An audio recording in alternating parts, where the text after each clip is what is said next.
قدیم وقتوں کی بات ہے، ایک شاہی سلطنت کا بادشاہ تھا جو بہت نیک، رحم دل اور عادل تھا۔ اس کی رعایا بھی اس سے بہت خوش تھی۔ بادشاہ کے 2 بیٹے تھے اور اب وہ وقت آ چکا تھا کہ بادشاہ اپنا جانشین منتخب کرے، مگر بادشاہ کو ایک پریشانی لاحق تھی، وہ یہ کہ اس کا بڑا بیٹا سلطنت کی ذمہ داریاں سنبھالنے کے قابل نہ تھا۔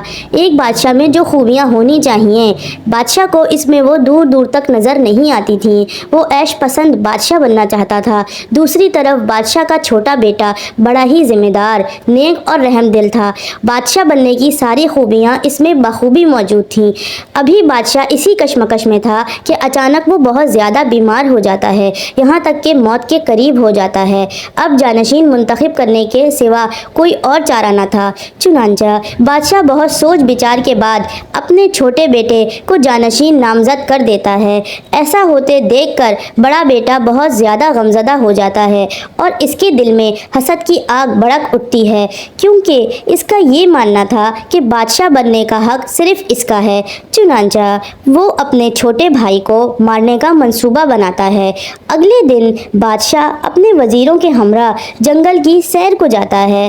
وہ دیکھتا ہے کہ وہاں ایک شیر زخمی حالت میں موجود ہے اور مرنے کے قریب ہے۔ بادشاہ کو اس پر بہت رحم آتا ہے اور وہ اپنے وزیروں کو حکم دیتا ہے کہ اس کے کھانے کے لیے کچھ لایا جائے۔ پھر اس کی زخمی حالت کو دیکھ کر اس کی مرہم پٹی کرواتا ہے، یہاں تک کہ وہ شیر بالکل اچھا اور صحت مند ہو جاتا ہے۔ اپنے منصوبے کے مطابق بادشاہ کا بڑا بیٹا اپنے چھوٹے بھائی کو دھوکے سے جنگل میں ملنے بلاتا ہے۔ جب بادشاہ وہاں پہنچتا ہے تو وہ وہاں جال میں پھنس جاتا ہے۔ اپنے بڑے بھائی کے ارادوں سے خوب باخبر ہو جاتا ہے اور بہت غمگین بھی ہوتا ہے۔ اس پریشانی میں اس کی مدد کرنے والا کوئی نہیں تھا، کیونکہ اسے اکیلے بلایا گیا تھا۔